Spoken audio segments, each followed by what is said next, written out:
Hello, my name is Christopher Scott from the Biblical Leadership blog at christopherscottblog.com, and today I'm talking about the new heaven, new earth, and new Jerusalem that is described in chapter 21 of Revelation. So before I talk about the text today and read the text, I want to start with a story. The story is about a guy named Joe Rands. Joe Rands grew up during the Depression, was born in 1914, which meant he had a very difficult childhood and teenage years and young adult years. And it started out when he was 5 years old. His mom died suddenly when he was 5 years old, so all of a sudden he has to live with his dad. His dad quickly remarries, so now he has to live with his stepmother that he's never really met before. And then as he grows up, he becomes a rambunctious little boy, and ends up misbehaving a lot. And because of that, Joe Rance's stepmom tells Joe's dad that Joe has to move out, that either she is going to leave or Joe has to leave.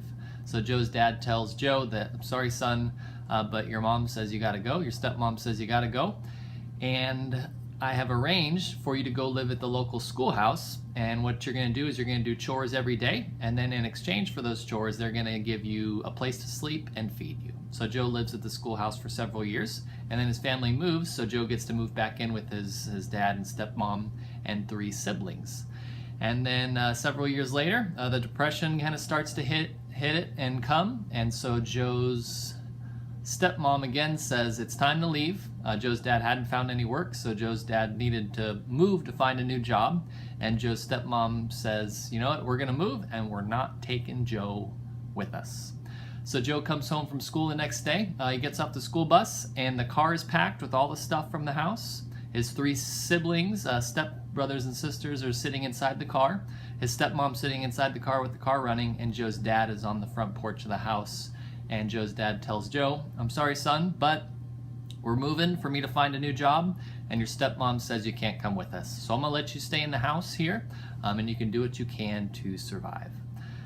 So Joe did that for a couple years. He lived by himself as a young teenager, providing for himself, but things started to improve for Joe. While he was working hard to provide for himself and survive, his older brother found out that Joe was living alone, so Joe got to go live with his older brother. Then Joe got accepted into the University of Washington, where he started to attend school there, but Joe didn't have enough money. So while things started to get better, they were still difficult.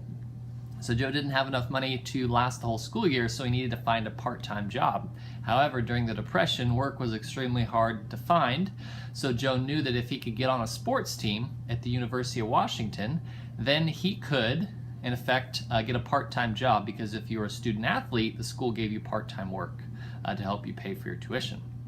So Joe tried out for crew for the rowing team, and he found out that he loved it. It was really hard work, but it was something that got him a part-time job. It was something that let him stay in school and continue to be in school. So things continued to get better for Joe. He eventually got a degree from the University of Washington. He went on to win the gold medal in the 1936 Olympics. He went on to marry his wife and to have a successful and happy life with his wife and 3 children. So things turned out good for Joe. In spite of all the hard work that he had to go through, he got to taste the good things of life, and things began to look up for him later in life. So this passage in Revelation 21 talks about this new heaven, new earth, and new Jerusalem that comes down out of heaven and is described as something that believers get to experience after all the difficulties that we have gone through, kind of like Joe had to go through in his life. So I'm going to start by reading the text all the way through, and then we'll go through the text verse by verse. Revelation 21. Then I saw a new heaven and a new earth, for the old heaven and old earth had disappeared, and the sea was also gone. And I saw the holy city, the new Jerusalem, coming down from God out of heaven, like a bride beautifully dressed for her husband. Verse 3. I heard a loud shout from the throne, saying, Look, God's home is now among his people. He will live with them, and they will be his people. God himself will be with them. He will wipe every tear from their eyes, and there will be no more death or sorrow or crying or pain. All these things are gone forever. Verse 5. And the one sitting on the throne said, Look, I'm making everything new. And then he said to me, Write this down, for what I tell you is trustworthy and true. And he also said, It is finished. I am the Alpha and the Omega, the beginning and the end. To all who are thirsty, I will give freely from the springs of the water of life. All who are victorious will inherit all these blessings, and I will be their God, and they will be my children. But cowards, unbelievers, the corrupt, murderers, the immoral, those who practice witchcraft, idol worshippers, all liars, their fate is the fiery lake of burning sulfur. This is the second death. That's Revelation chapter 21, verses 1 through 8. So let's go through the text verse by verse and look at what it says here. Verse 1 says, Then I saw a new heaven and a new earth, for the first heaven and the first earth were gone, and the sea was also gone. Okay? So there's two views usually on this passage here in Revelation 21. There's the renewal view that pretty much says the earth continues to exist in this new heaven and new earth. God just transforms it. So God does not destroy the earth, but he just kind of morphs it, judges it, recreates it, not recreates it, but just transforms it into something new, to where the bad things are all taken away, but the good stuff remains, and God makes more good things, pretty much. That's the renewal view of the new heaven and new earth. Another view is the recreation view that says God pretty much wipes everything out, and he starts brand new from nothing for a new earth. Both views are good views. They seem to describe what we understand the new heaven and new earth to be, both here in Revelation as well as the rest of the Bible, what the rest of the Bible says about the new heaven and new earth. So the important thing here is that there will be a new heaven and a new earth that are created, and that God will create them, and that will be glorious and enjoyable for us as Christians. That's the most important thing to remember, regardless of which of those two views you hold. Then in verse 2, Then I saw the holy city, the new Jerusalem, coming out of heaven from God like a bride dressed for her husband. Okay? Here we see the origin and the originator of the new heaven and new earth. Okay? Of the new Jerusalem that comes, right? This new Jerusalem comes out from God. He's the originator. He's the one who creates it. And then the origin is from heaven. Then in verse 3, Then I heard a loud voice from the throne saying, Look, the home of God is with mankind. He will live with them, and they themselves will be his people, and God himself will be with them. This is one of my favorite verses in this passage. It's kind of a pivot in the passage where, we are with God and God is with us, okay? That God's presence is with his people and he is there with us. Later in the chapter, it'll talk about how there's no sun needed in the New Jerusalem because God himself illuminates the city because he is there.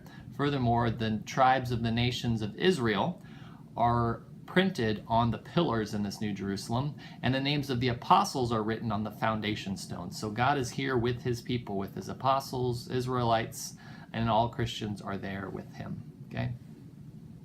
Verse 4.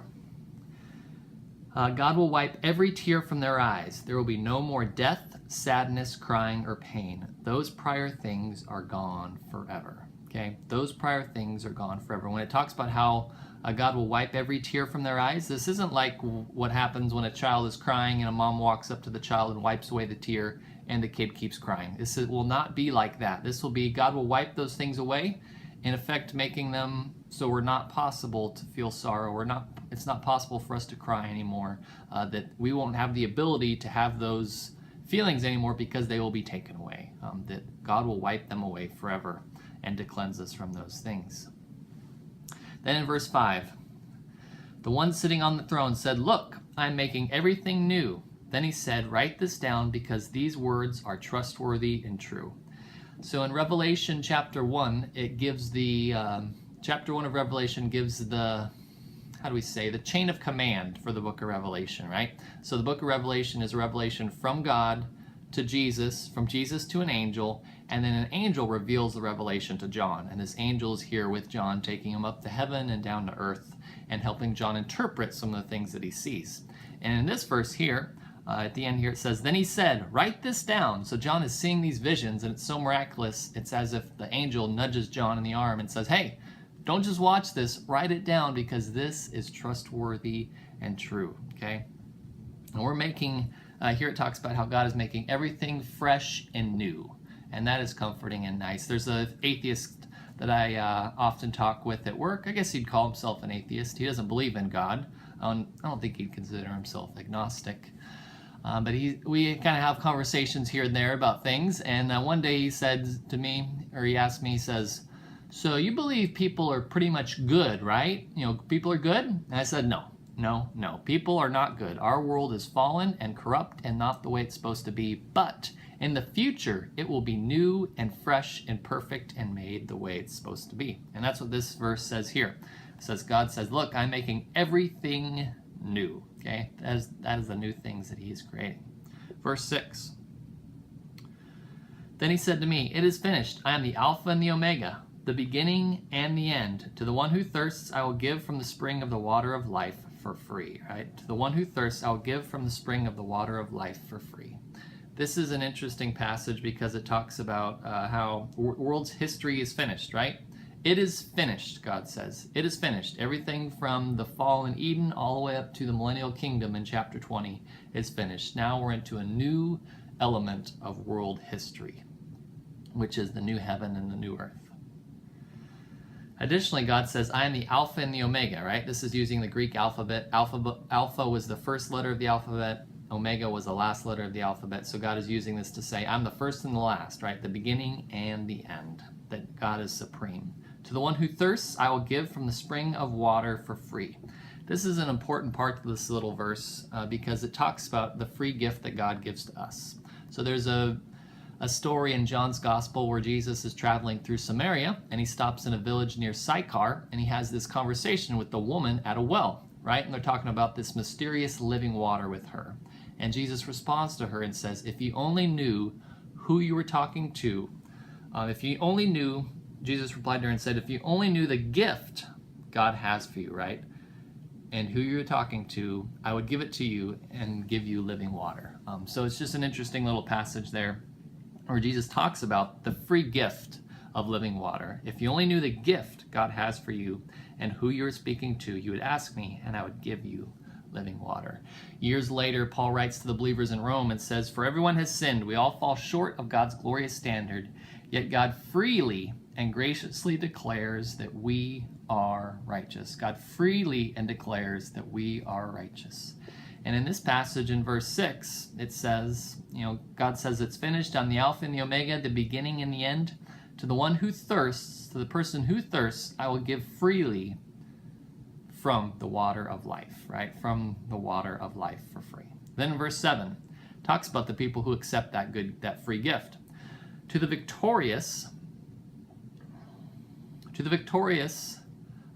one who is victorious will acquire these things. I will be his God, and he will be my son. So those who accept that free gift, we are called the children of God. Then in verse 8, but the cowardly, unfaithful, abominable, murderers, fornicators, sorcerers, idolaters, and liars will burn in the lake of fire and sulfur. This is the second death. So this talks about the destination of people who do not accept that free gift that Jesus offers, that they will go to hell, right? The lake of fire, the second death for eternal punishment. So there's four applications we can make on this passage. Number one, that God is the only Alpha and Omega. Okay, God is the only Alpha and Omega. We shouldn't use that term to describe, I'm the Alpha and Omega over you. Or once my wife and I were walking in a park and we heard this mom start yelling at her kid, I'm the Alpha and the Omega. You will do what I tell you to do. When I say jump, you ask how high. And she goes on, right? And thinking, it's good that she wants to discipline her child and let the child know who's in charge, but at the same time, Alpha and Omega is God's term that we should reserve for God, okay? So, God is the Alpha and Omega.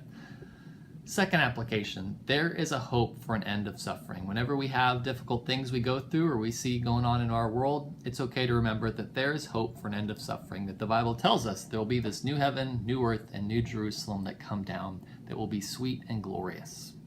Third application is that today we see pain and sorrow. We see glimpses of pain and sorrow gone forever, right? Today we see glimpses of pain and sorrow gone forever. We see a lot of good things in our world, nice things that people do, kind things that people do, and we see those glimpses if we look for them. And the last application is to remember that this is a free gift, that Jesus offers the gift of salvation to us as a free gift that we can accept. Unlike Joe Rance, the story I told at the beginning, where he had to work extremely hard, to get on the rowing team, to have a part-time job, to work all summer in jobs to make money, that's a free gift. The gift that Jesus offers us is a free gift. We don't have to work for it like Jesus, like Joe did. So My name is Christopher Scott from the Biblical Leadership blog. If you want to learn more about the Bible and leadership and the book of Revelation, you can visit my blog at christopherscottblog.com. In the meantime, I hope to catch you in another video. Thanks for listening and watching.